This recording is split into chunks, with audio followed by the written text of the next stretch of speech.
Let us now start the program with a crowd by Brother Syed Salim, Manager, OMIA.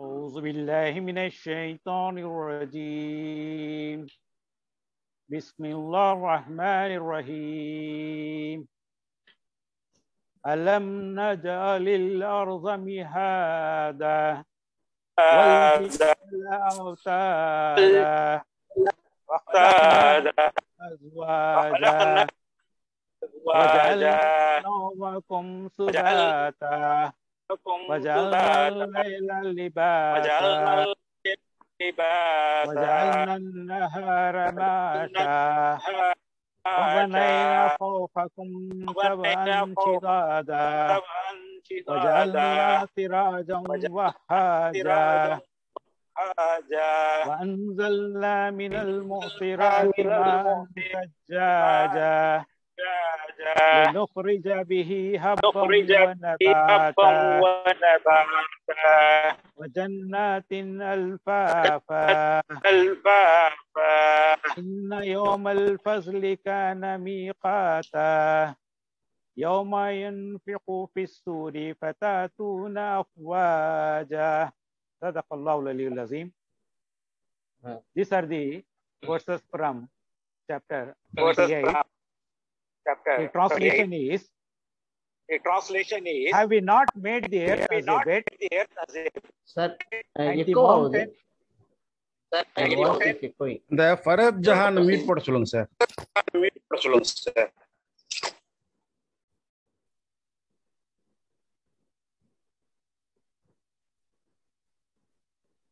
Okay. Okay, sir.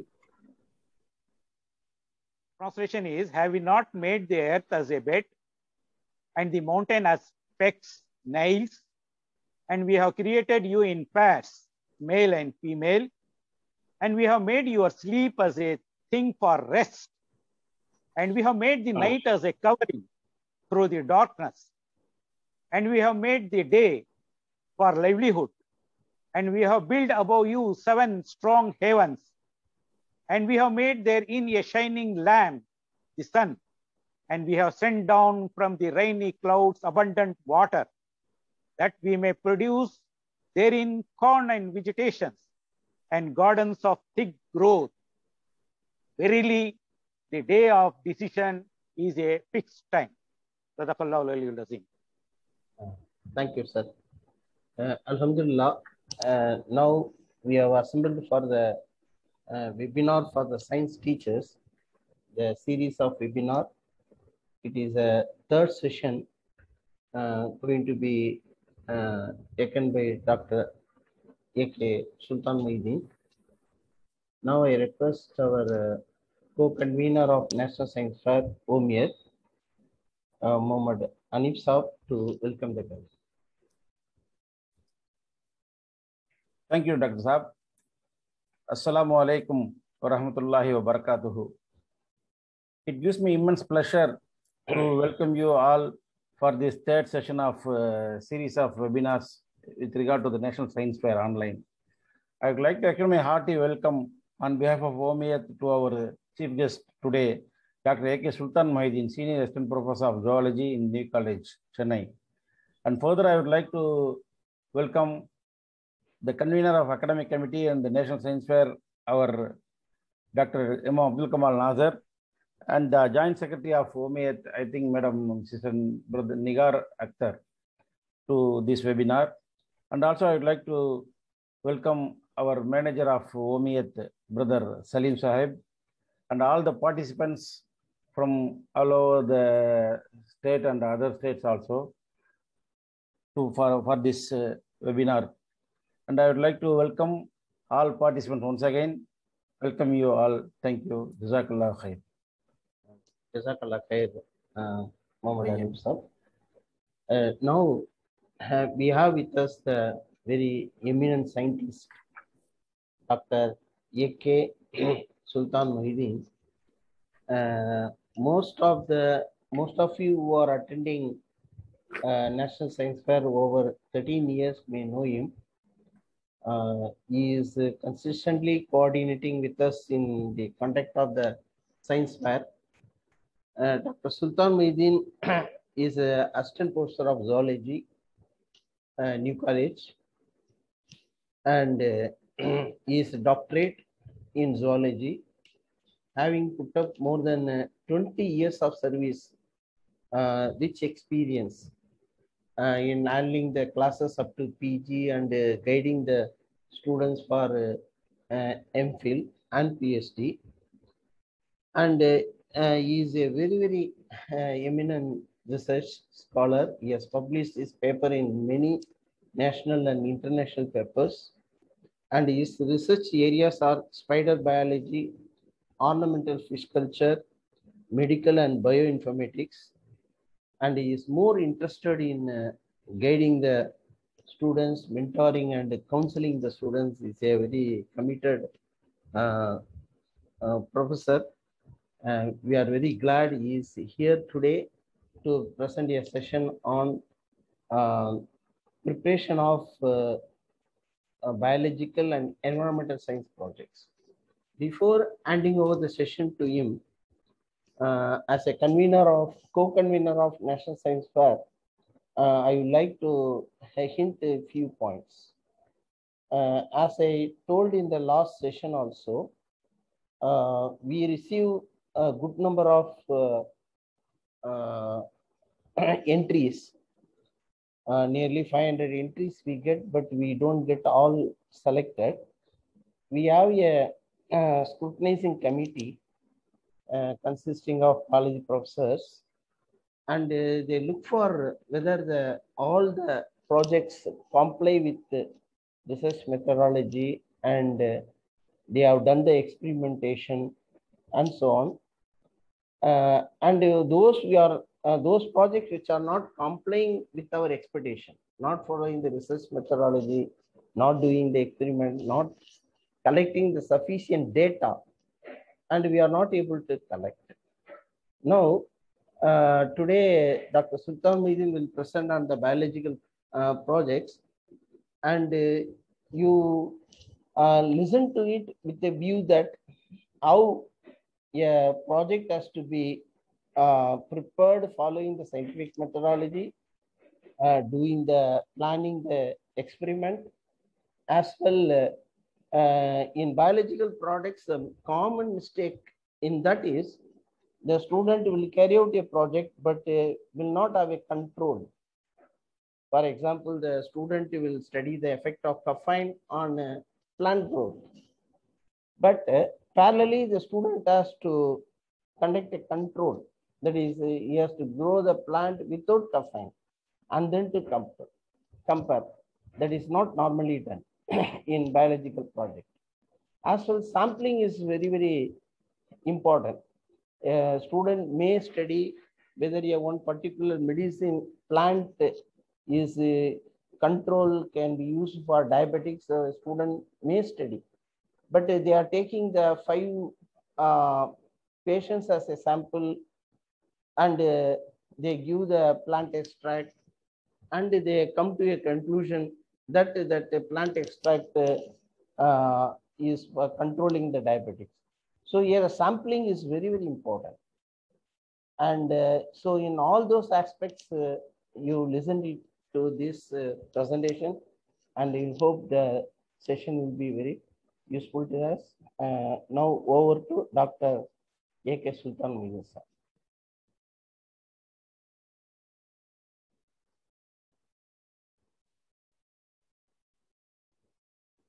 Sir.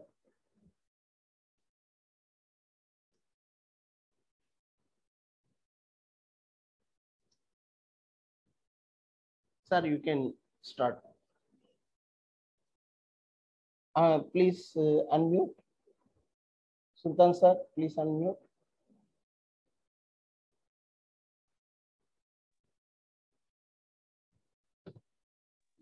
Let me share the screen, sir. Yes, sir. Yes, sir. Your co-host, you can share now.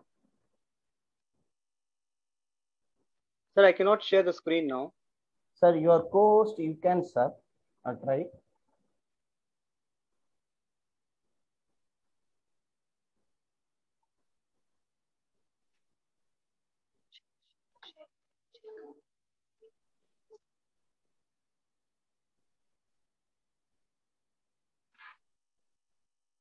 Screen कहाँ है? Where's the screen? My files.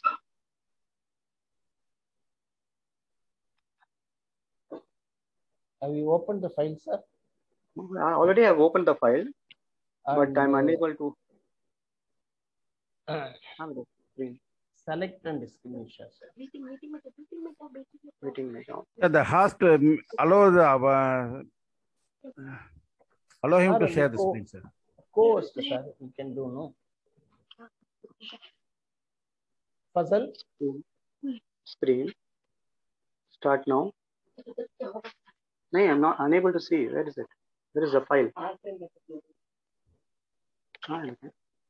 Sir, we'll checking, sir. Just a minute. Yes, sir. Yes, sir. Because I'm unable to see my PowerPoint presentation. PowerPoint open the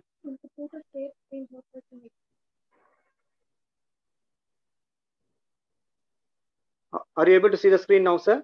No, no.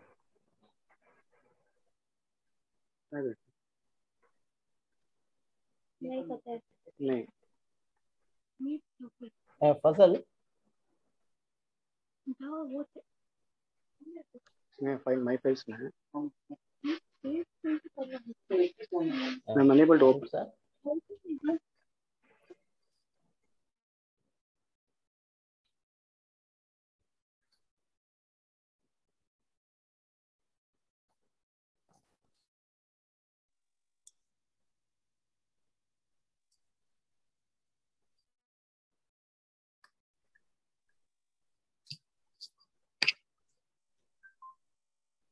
Fazal?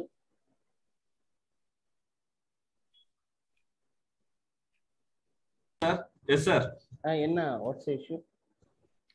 Can you let us? அவங்க sir சுல்தான் sir number கொஞ்சம் share பண்ணுங்க.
Yes.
असल ये तो file तो मैं लेको share करो ना बा.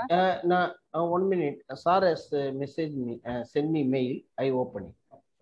Okay, sir. You will share it, sir? Yeah. Okay.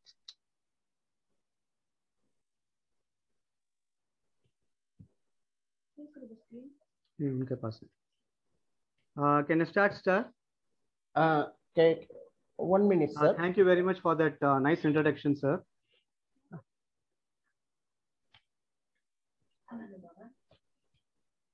Head to come.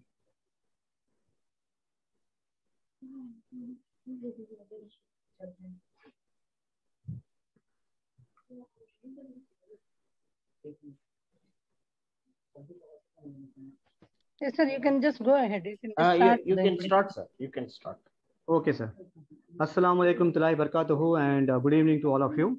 At the outset, I would like to thank the organizers of OMIAT and Professor Dr. Kamal Nasser, sir, for providing this wonderful platform on this webinar to interact with eminent science teachers and young researchers. I'm happy to share some of my insights and perceptions on the topic, preparation of life science and environmental science projects. Can you see the presentation, sir? 1 minute. Okay.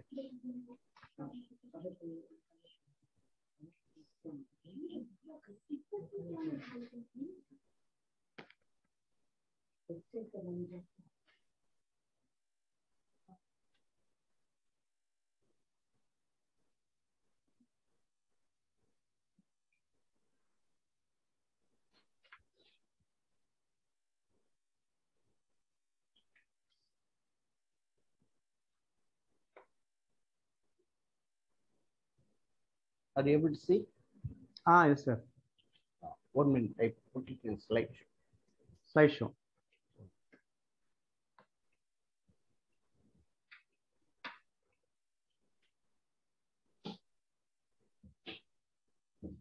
Okay, sir. You can proceed. Yeah.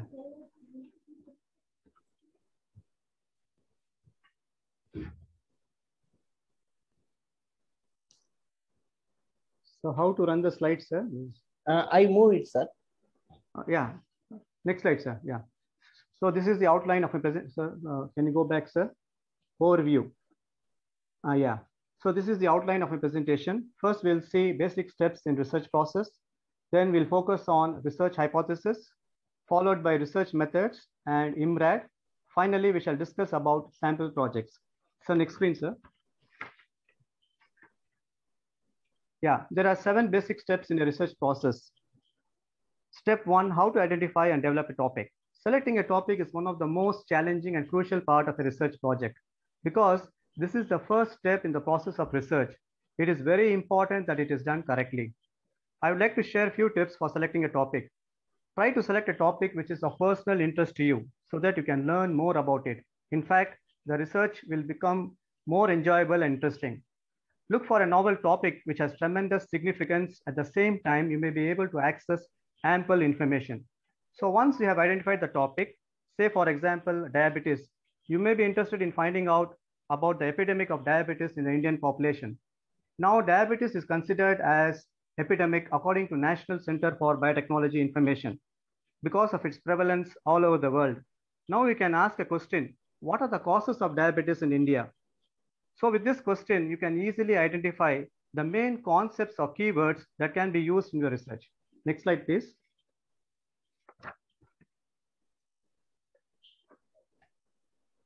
So next slide, sir.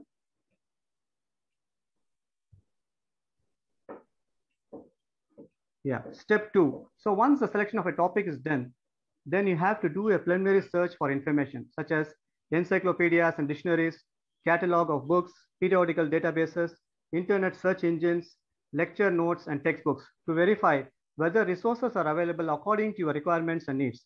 In case if you find too much of information, then you need to narrow down your topic. If there is a paucity of information, then you have to broaden your topic. Step 3, now start locating the materials pertaining to your topic so that you can access relevant information. If you're looking for books, then you do a subject search in the Aleph catalog. The Aleph catalog is an integrated library system that provides academic research with user-friendly tools and workflow support. You can use the search engines such as Google and Yahoo to locate internet resources. You can also use the libraries, electronic periodical databases to find the magazines and newspaper articles. Next slide, please. Yeah. Step 4, look for the credibility, accuracy, reasonableness, and support. CARS is a checklist for information quality to evaluate the authenticity or genuinity of the information or content. This step is important while using the internet or e-resources. Step 5. Now note down the information that you have gathered, which can be used in the preparation of a project work. Make sure that you document all the sources such as author's name, title, publisher, universal resource locator, that is URL, and other information while creating a bibliography or references. Next slide, please. Now, how to write the project report? Organize the information that you have collected, then prepare a rough draft and put forth all your ideas on paper. After this, you can revise the paper several times to create a final project report. Step 7, finally, you have to give proper credit to the authors by citing the sources used in your research work. The two popular citation formats are the MLA and APA styles. If you fail to cite your sources, then it amounts to plagiarism.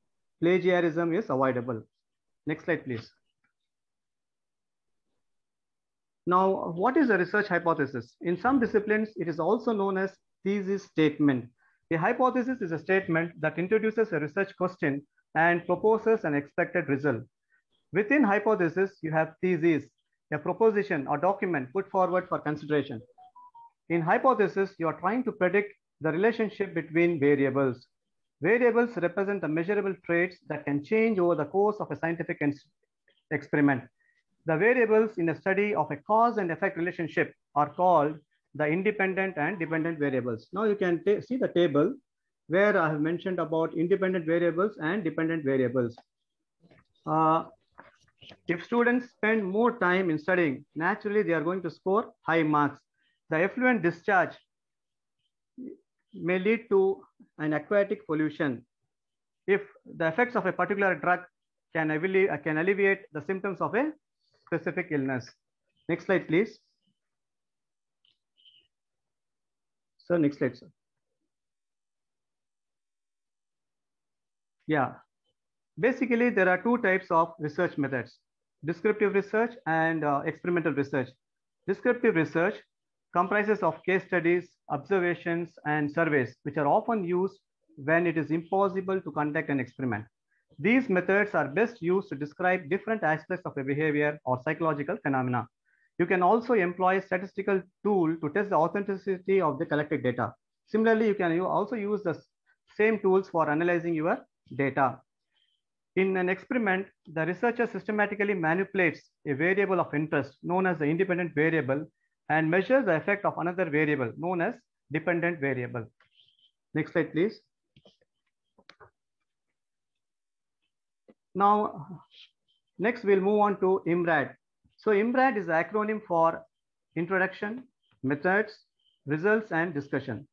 It is a common format for writing a project report.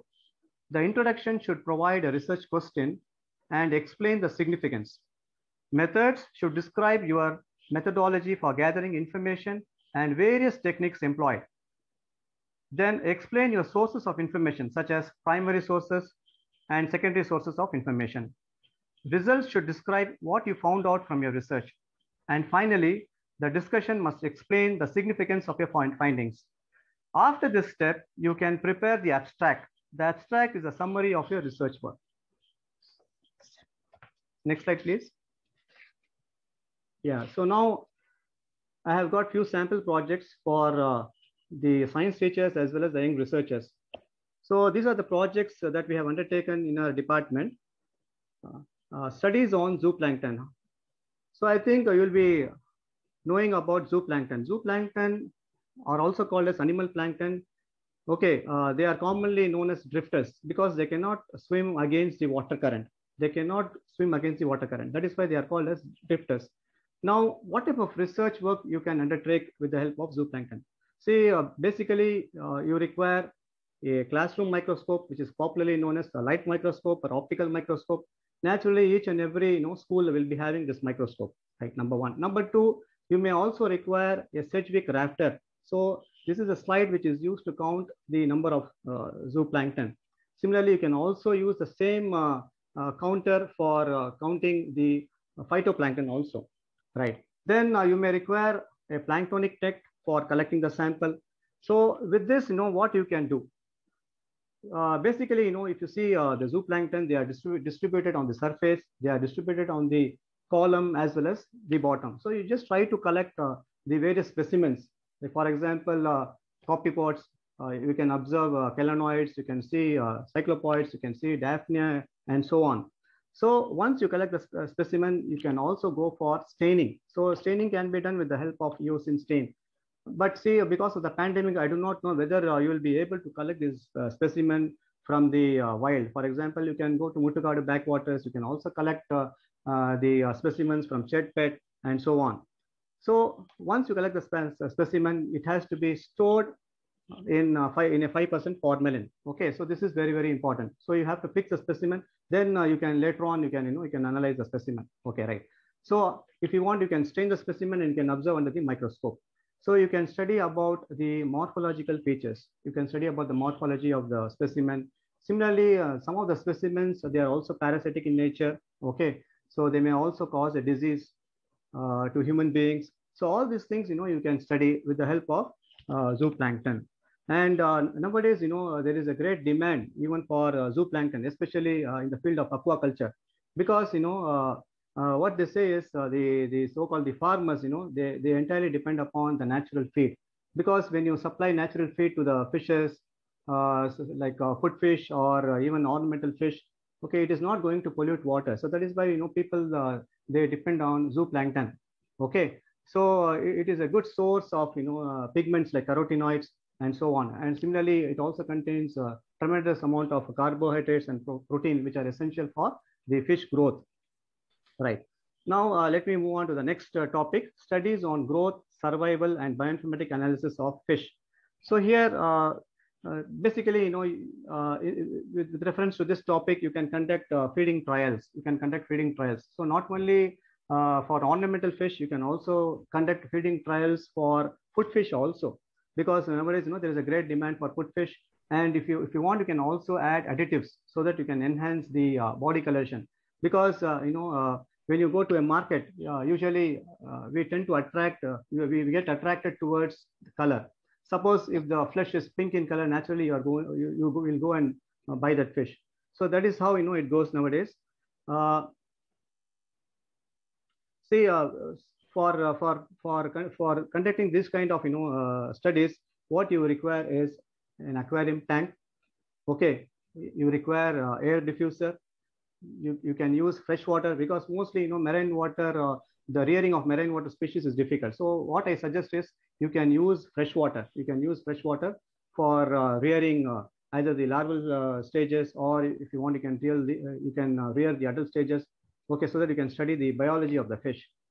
Now, having selected the fish, you have to select. So there are different types of ornamental fish. Like for example, guppies are there. You have got goldfish, which is also called as Carassius auratus.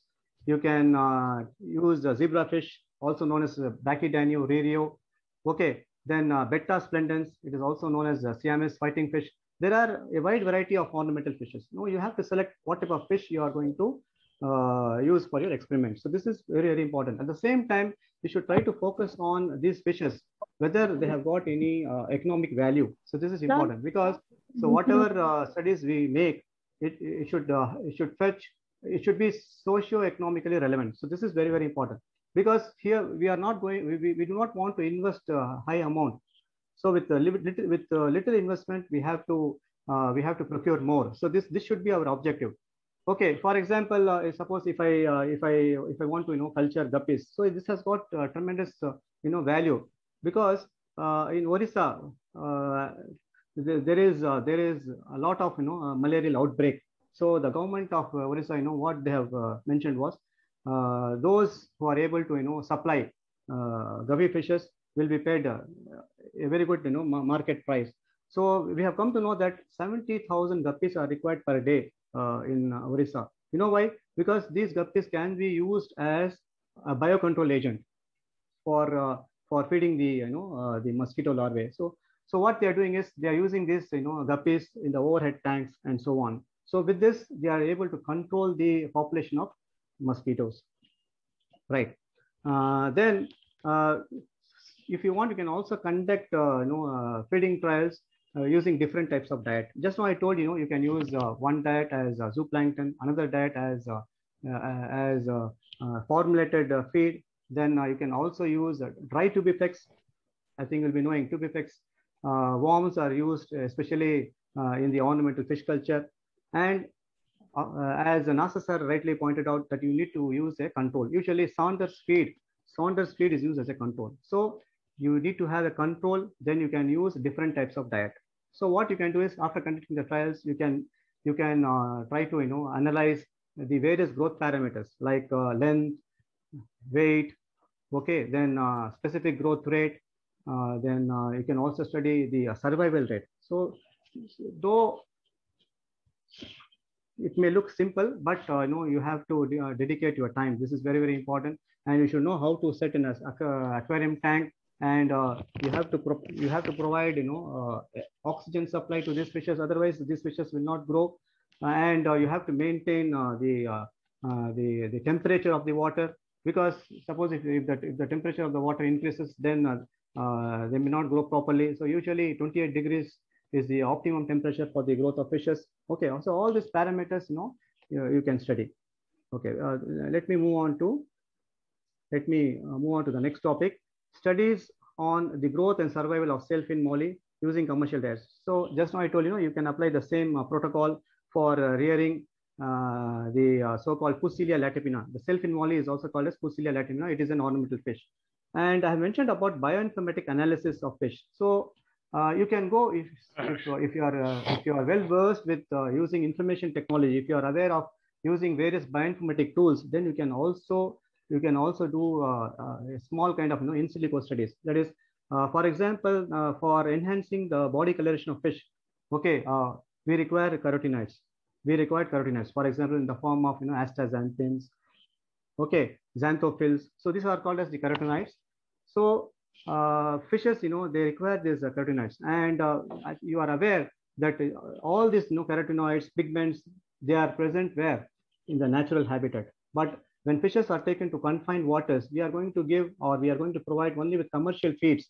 So these commercial feeds may be lacking with these carotenoids. So we have to supplement this. So what you can do is, if you have a very good skill, you can design your own protein peptides, so that with the help of these peptides, you can target the so-called the MC1R. There is a gene which is responsible for coloration. I think I do not know how many of you are aware. Melanocortin 1 receptor gene is present in almost all the organisms. See, even in human beings, we have got this gene called as MC1R. Similarly, in fishes, we have got the same gene, MC1R. Animals, birds, okay, all these organisms, they have got melanocortin 1 receptor. And we all know that there is another hormone which is called as alpha MSH, alpha melanocyte stimulating hormone, which is responsible for body coloration. For example, if someone is dark, dark color, that is black color, it is because of the hypersecretion of the pigment called as melanin. Suppose if someone who has got a lighter skin coloration, it means that there is a low activity of melanin. If you want, you can enhance the body coloration of fishes through supplementary diet also. So next slide, please.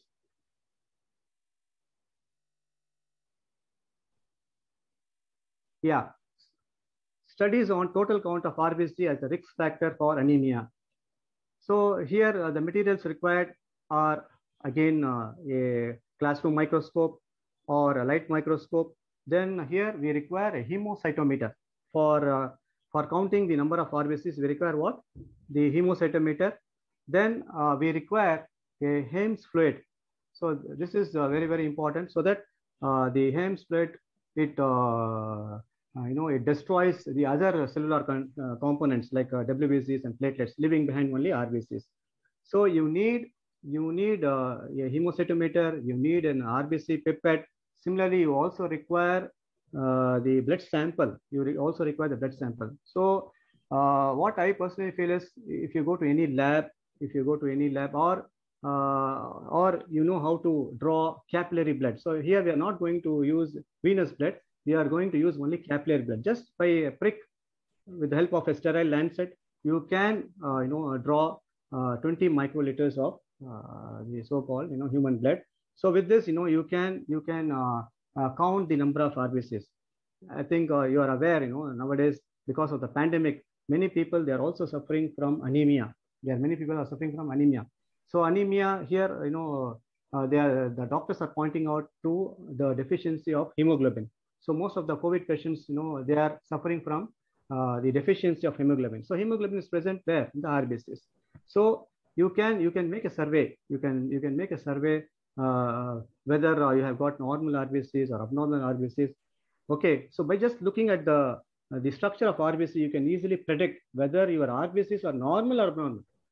Okay, so you have to look at the peripheral region of the red blood cell or the cell membrane. So there, if you see a dark color, what we call it as hyperchromic, which means you have a lot of hemoglobin. And if the color starts fading, or if the color is normal, then it is called as normochromic. And if the color is pale, it refers to hypochromic.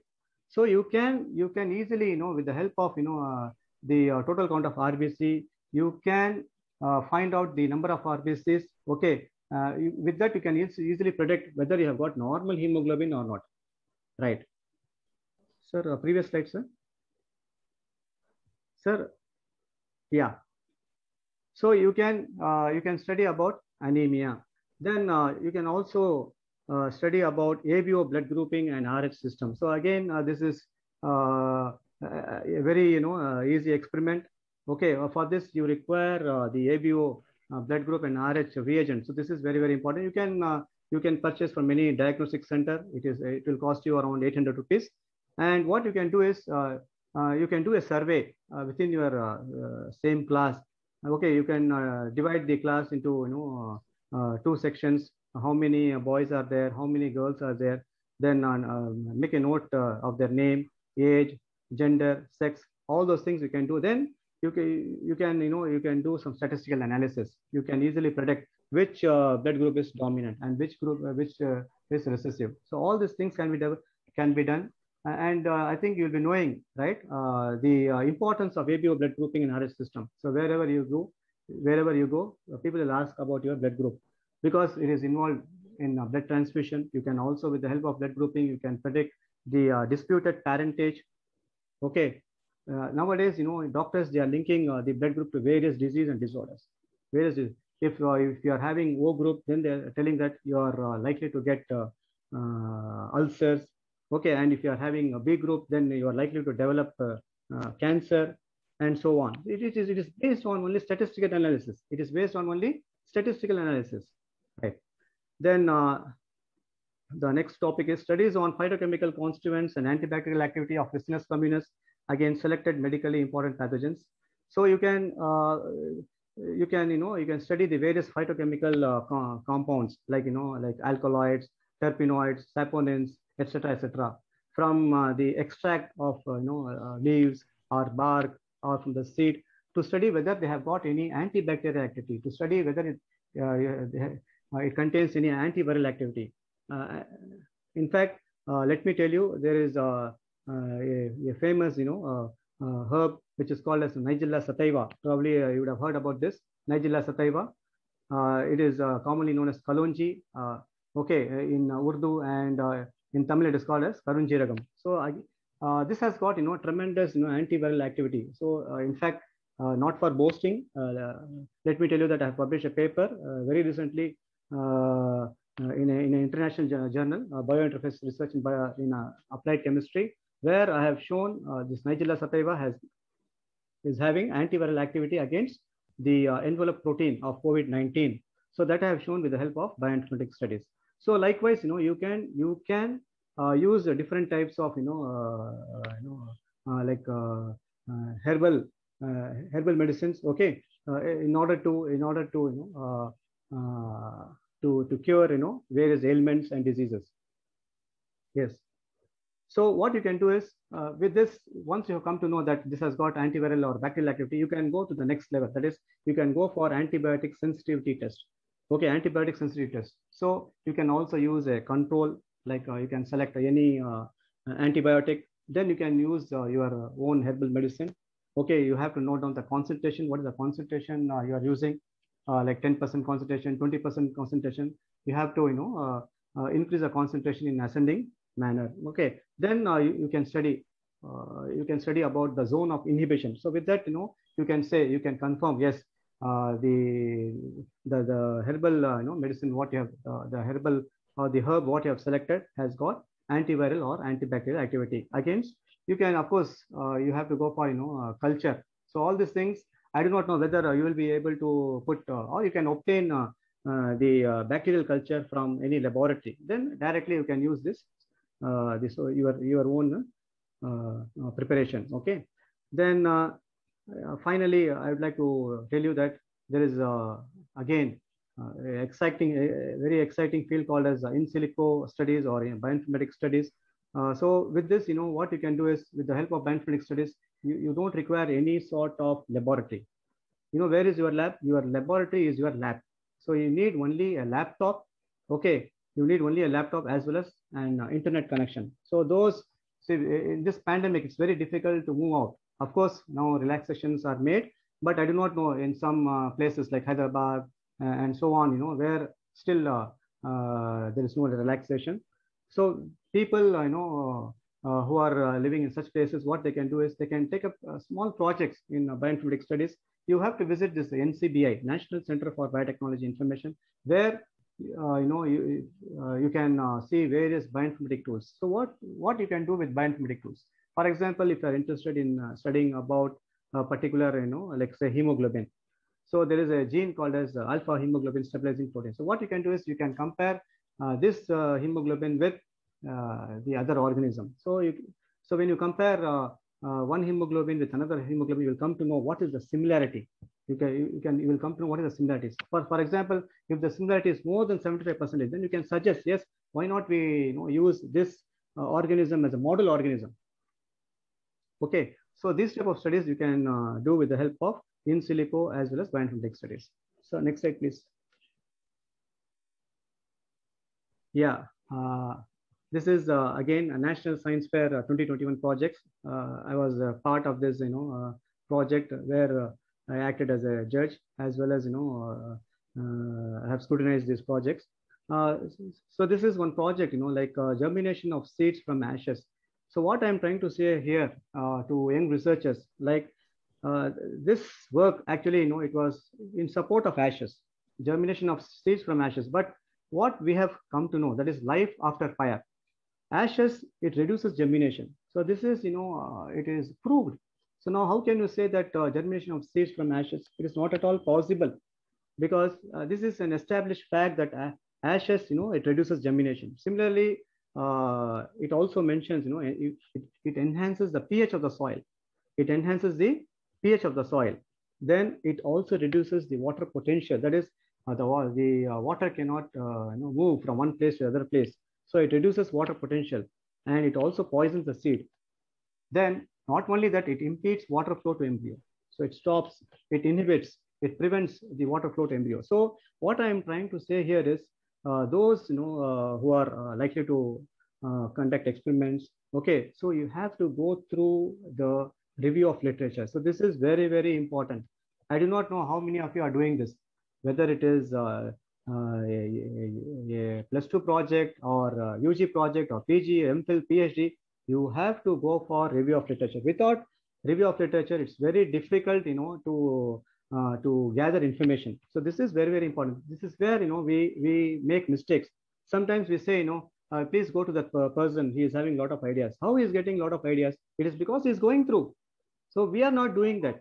So what I suggest to young researchers is, please try to collect information. Try to collect relevant information. Just now I told don't entirely depend upon e-resources or internet content, because we do not know the authenticity or the validity of the information. So that is why you have to be very careful. So I also mentioned that the primary resources. So this is very, very important.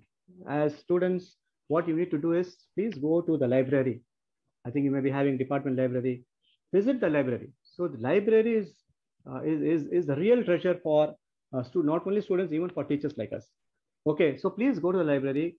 Try to search for authentic books. Okay, and if possible, try to go through international book editions. So this is very, very important because you can see a lot of illustrations. They will give a lot of information. So please first try to visit library and try to access what the primary resources. Then you can go for the secondary resources. Like you can use, you can collect information from the journals, from the articles, from magazines, okay, from newspapers. Okay, so I personally feel that you have to go for review of literature. So next slide, please, sir. Yeah, again, there was another project, bioplastics using vegetable oil. Of course, it was a good project. It was a good attempt. But here, what I'm trying to say here is disadvantage. So waste frying oil harmful for aquaculture. Okay, waste frying oil harmful for aquatic organisms. What the candidate was trying to convey is why to waste this frying oil. Okay, instead of wasting this frying oil, why can't we make bioplastics out of it?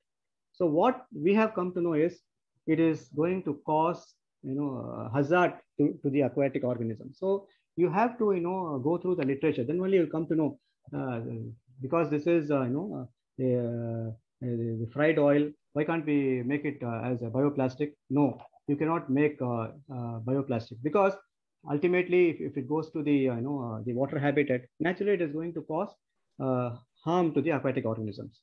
Then another candidate, he has mentioned about Wi-Fi radiations on impact of growth of plants. So there, we have come to know that Wi-Fi radiation, okay, it kills only the plants. So he was about to mention that it also destroys the trees, and because of this Wi-Fi radiation, see nowadays Wi-Fi is present in almost all the houses.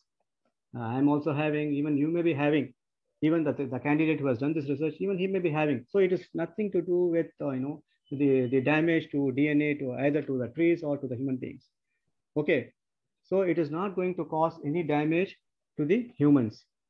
So it is going to cause a moderate damage only to the plants, not to trees, neither to the trees nor to the human beings.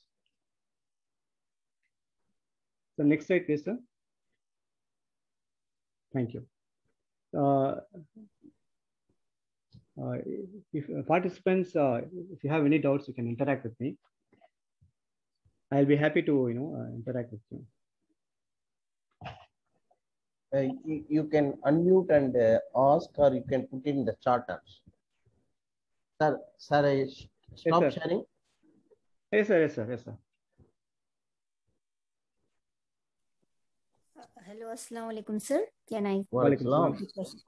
Sir, my question to you is, sir, while we are writing on a project, yes. when should we write the abstract? Is it? Yes. That is, yes. I just want to know when to write the abstract. It is at the beginning, yes, or madam. it is at the end? Yes. See, if you see any research article, okay, so the standard format is the first one will be abstract, followed by introduction.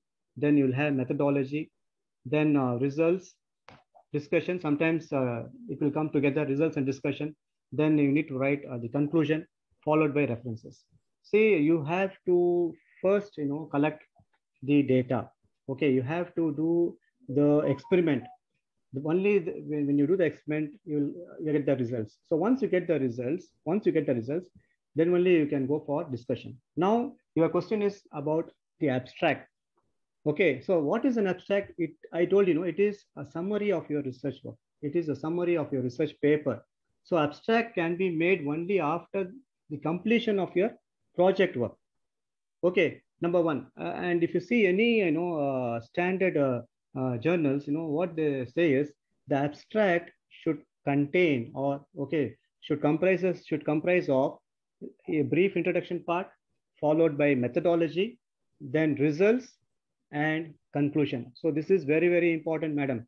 Okay, so in an abstract, what you need to write? You need to introduce about your subject, then what is the methodology you have applied in your research, then you should also try to mention about the results, and finally, what is the outcome of your work, conclusion.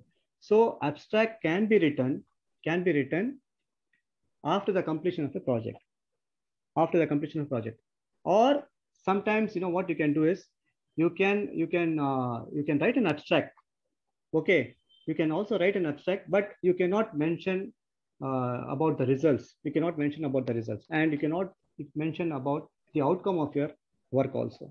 So you have to skip these two details. So I personally feel that within a month you can do the experiment, or within 1 or 2 months you can do the experiment. Okay, after doing the experiment, please try to write the abstract. So this is my suggestion. Thank you very much. I would like to supplement one Yes, sir. information. Actually, we will you please visit our website. We have already given a sample of the research report, and you will come to know how to present the abstract, where to place the abstract. So you can visit our website. There are sample research reports are there. Any other question? So website, please. Yes, Yes, sir. I put it in the chat now. Sir, what is MLA and APA style? Madam, you know, while writing the reference part, okay. So here what we do is, suppose if my name is Sultan Mohiddin, okay, if my name is Sultan Mohiddin, so I'll be writing my second name first. I'll be writing my second name first. Say, for example, Mohiddin, comma, Sultan, and my initial is AK, followed by AKS, something like this. And within brackets, I have to write the year. So for example, if I'm submitting the research article this year, say 2021, so I'll have to write my second name followed by first name, initial, then within brackets, I'll have to write the year. Then I have to write about the title. After that, the journal name. Okay. After that, the journal name. Then the journal, you know, what they will do is they will give their own, you know, like volume, which volume and which year or which page numbers. Okay. My research article is going to come. So this is what we call it as the APA or MLA styles. So it is a format of quoting or writing a reference. Okay, sir. Thank you. Yes, welcome. Any other question? Sir, one more question. So, sir, in case if our project is successful and it is approved, how can we go for a patent of the project, sir? Madam, patenting, it comes under intellectual property rights. It comes under intellectual property rights. So it is coming under the Ministry of Commerce. Okay, so you have to apply for a patent where? In the industry of commerce, okay? And you will have to wait because it is not that easy to get, patent. So for example, a patent can be, obtained only for like for example, for innovation. Patents can be obtained only for innovations. For example, see, since I'm a zoologist, okay, like for example, I have isolated an organism. I have isolated a novel organism, and I have isolated the gene or the DNA of this organism. Now, can I claim whether I will get patent for this? No, because this is not innovation. It is already available. It is already available in nature. I will be thinking that I have identified this, or I have isolated this organism for the first time. Okay, and I have identified the DNA for the first time. But what have I done? I have done nothing. Just like that, I have retrieved or I have isolated the organism from the wild or from the nature. Now what I'm trying to do is I'm just trying to submit this to for patent, where the intellectual IPR. So patent is given only for your innovations, for your ideas. Okay. Now here, where is my idea? Where is my innovation? There is no innovation or no idea. Just like that, I'm going to submit what? the DNA to the board. So now what they will do is they are going to cancel this. They definitely they're not going to give any patent to me. For example, if I want a patent for this DNA, then what I have to do is I have to manipulate the DNA. I have to manipulate the DNA. For example, I have to isolate, say, organism DNA from organism 1. Then I have to isolate organism 2, again DNA. So what I have to do is I have to integrate both this so that I'll be able to make recombinant DNA. So now with this recombinant DNA, is it possible for me to get the patent? Again, no.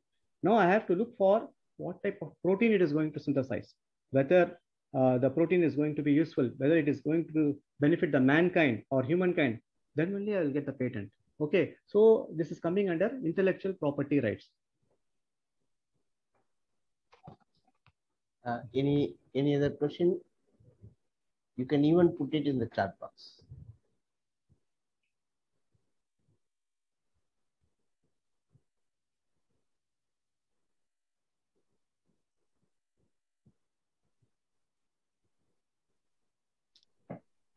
Regarding the question on the writing, when to write the abstract, Yes, ma'am. I just want to add that you can always give a research proposal without doing anything. It's, an idea can be given in the beginning.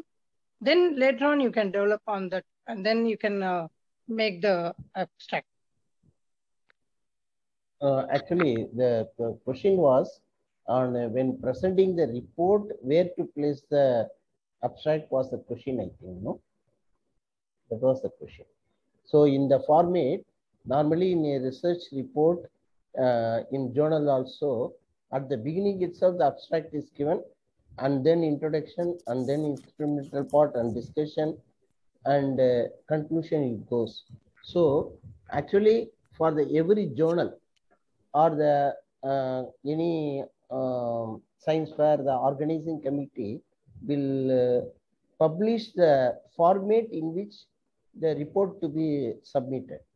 So the participant or the one who writes an article, one who writes a research paper has to see the format where you are applying. Accordingly, you have to. Yes, sir. Madam, let me include a few more aspects. Sir has rightly pointed out, and usually, when we scrutinize the research plan for selection, even in 2021, Sir has given one one table. So there we have to look for the title of the project, statement of the problem, statement of hypothesis, procedure. Then we have to check the variables, plan for data collection, data analysis. Is it verification of established fact, bibliography, innovation? For example, if you just simply give the research proposal without analyzing these aspects, then it's very difficult to select a project, madam. So again, so that is why I was requesting the participants, please try to complete as soon as possible. In case even if one or two things are missing, then it's very difficult for us to select the project. The proposal may be excellent, but in case if you have not done the procedure, if you have not analyzed, if there are no results, then it's very difficult to select the project. Thank you. Inshallah, for the upcoming National Science Fair, thank you, we'll announce the dates, the date by which you have to present the synopsis of the project, and that the announcement will soon come, inshallah. Sir, one more question. Yes, how do we actually categorize our experiments, and what categories do they belong to? That is actually a challenge. Just now I told there are two types of research, like descriptive as well as experimental research. Now, because of the pandemic, you can do a lot of descriptive research work also. It is based on case studies. Simply what you can do is you can take surveys, you can collect the data, you prepare a questionnaire. Okay, you prepare a questionnaire. Now, once you get the report, okay, once you get the report, now what you have to do is you have to authenticate the questionnaire. This is very, very important, madam. So simply, what people will do is simply they will make a tick, A, B, C, D, something like that. How is that you are going to authenticate? You have to look for the genuineness of the data. So for this, there is a statistical tool, what we call it as the Cronbach analysis, CRONBACH. You can note down this, CRONBACH, Cronbach analysis. So with the help of this software, you can easily predict, you can easily identify whether the data is authentic or not. Okay. So you can use the Cronbach analysis before you proceed to the actual statistical analysis. So you can employ SPSS, statistical package for social sciences. Okay. So first and foremost thing would be to authenticate the collected data. So this is very, very important. I have seen several, research articles, they skip this important, point. So if you are interested, you can also do descriptive research. Okay, so you try to write a questionnaire and circulate among teachers or students. So once you collect the data, so what you need to do is you need to process the data. Okay, you just try to identify, how many of them have given, yes, sir. Sir, in the chat box, yes, the someone are asking the name that you told no for checking the Cronbach, CRON. Let me repeat, CRONBACH.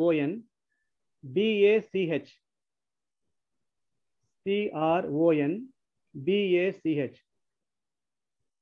Cronbach analysis.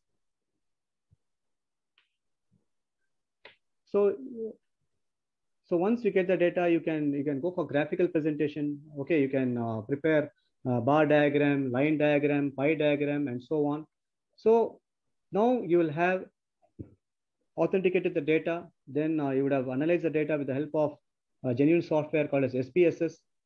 Then comes the final part, discussion. So this discussion is very, very important. So then only you can prove. So what you have done is correct. You need not worry about the result. Sometimes, it may be positive or sometimes it may be negative, but try to be assertive. So whatever you do in research, you should be assertive. So this is very, very important. Even if you prove something, you are going to get full mark. Even if you disprove any project, again, you have done some new you're just trying to convey new information or new knowledge to the society. Sir, yes. One more question in chat box. Yes, sir. Please. Shall sir. I read, sir? Yes, sir. Yes, sir. What is it is a question related to publication in a journal. Yes, what sir. is the average time period for getting our abstract approved in a Web of Science or the Scopus referred journals? Yes. Yeah, see, nowadays, UGC insists upon you need to publish a paper either in UGC care list, or they say that the paper should be indexed in Scopus or in Web of Science, what we call as WOS. So Scopus, I think you'll be knowing. Then Web of Science, Clarivate Analytics. Now, the average time, it varies from journal to journal. The average time varies from journal to journal. Sometimes, for publishing a paper, it will take more than 8 months. It will take, but you cannot just like that submit only abstract. You have to submit the whole paper. So this is important. It depends. It depends. It also depends upon the reviewers. So once you send your paper to the journal, initially they are going to have an editorial board. Okay, the so-called chief editor. So what he'll do is he will see the paper. If he feels it is fit for publication, then he's going to send it to the sub-editors. So they will send your paper to the reviewers, and there sometimes it is going to take a lot of time. So some reviewers, they will act instantly. So within a week they will try to send the report. Some reviewers, they will take their own time. It all depends. So it is something like how we depend upon our fate. So if you are lucky, then definitely your paper can be published within 3 months. So minimum it will take 3 to 6 months, and sometimes it will take even more than 1 year. So in fact, let me tell you, I have published a paper in an international journal, that is International Journal of Bioautomation. It took nearly 2 years. And of course, it is Web of Science and Scopus Index. It took nearly 2 years. The report, what I obtained, is within few months. Within 6 months, I got the positive report, but the paper got published only after 2 years. What they're telling is pending papers were there. And moreover, some journals are free, some journals are paid. You have to look for the journal which is where you can publish your article for free of cost. So I think you'll be knowing even journals, you can see they collect a lot of money in the form of euros and in the form of dollars. So everything is commercialized. So what for publication of paper, I would suggest that you visit DOAJ, that is Directory of Open Access Journals. Okay, ma'am, you can visit Directory of Open Access Journal, DOAJ. So where you can access, different types of journals. So you have to go through different types of journals. Some journals are indexed in Scopus. Some journals are indexed in Web of Science. You have to select. And there you can also see the timings. So they will say duration. It will take 4 weeks. Or some journals, they will give it as 12 weeks. Or some journals, they will give it as 24 weeks. So based on this, you can select the journal. So you have to browse through the various directories, then try to identify the journal and look for the duration. So minimum duration, they will mention at least 4 weeks, at least 8 weeks. So with that, you can submit your paper. Sir, one point, sir. In the, Yes, sir. to the previous question, one teacher asked a project how to decide the category, in which category the project comes. Yeah. I think so if she asked with respect to our science fair, I think. Acha, okay, categories. Acha. Yeah. Environmental science, Actually, life sciences. yeah. Sometimes no, they are not able to judge whether the project to be in the biological science, that is a life science, or environmental. We Yes, can sir. clarify, sir. Yes, sir. Yes, sir. Yes, sir. See, for example, if you're doing any water analysis, okay. Suppose if you have, living organisms, where organisms are involved, then you can, categorize into life sciences, where you have got plant sciences as well as animal sciences. What we call it as botany and zoology. If you're doing any, water analysis, if you're doing any effluent analysis, so that can, for example, if you are working upon any vermi technology, for example, there is a field called as vermi technology. So what we are trying to do here is, with the help of earthworms, okay, we are just trying to prepare organic manure. So this organic manure can be used to enhance the soil fertility. Okay, so this can come under environmental sciences, or it can come under soil biology. So that is how you have to categorize. So where you have got life or living organisms are involved, so that can be taken into the so-called the life sciences, where many a times where the living organisms they are not involved. So that can come under environmental sciences. Of course, they will play the role, that is outcome. We have seen like cause and effect. Cause and effect. You have to identify what is the cause. Okay, and if the cause is positive, naturally the effect will be positive. If the cause is negative, naturally the effect will be negative only. So you have to select. You have to select. Similarly, when we say environmental sciences, means we are concerned about like pollution, air pollution, noise pollution. So many students, they have submitted their work, under environmental sciences category. Okay. For example, in life sciences category, some they have submitted their research proposals, like what madam has said, like using sunglasses with DNA, sound, birds, indoor air, biopolymers, and so on. So it all depends, madam. Then in the environmental science category, okay, the projects that have been submitted to the National Science Fair 2021 are hydrogen peroxide, air pollution, no plastics. I told how the plastics are going to pollute the aquatic environment. Then robos with the help of hydrogel, facial expressions. So some of the students, they have categorized or they have submitted their proposals to environmental sciences. I think our Nasser sir. Yes, sir. We can end the session. If possible, you just try to enlighten them, sir, about these life sciences and environmental sciences. I have given the various topics. The boys, that they have submitted in the environmental science, like air pollution, plastics, robo, insomnia, birds, hydrogel, facial expressions. Oh, okay, sir. Sir, time up now. I would like to end the session with one point to mention. As Dr. Sultan Muhyiddin said, we need to do the literature. You go for the primary sources rather than straight away going to the science fair websites like science fair, sciencebuddies.com, and many science fair websites are there. You will come across the projects which are already done, and you will be taking it as a reference for further research idea. Instead, you go to the library, you read the magazines, you access to the primary sources and get the new idea.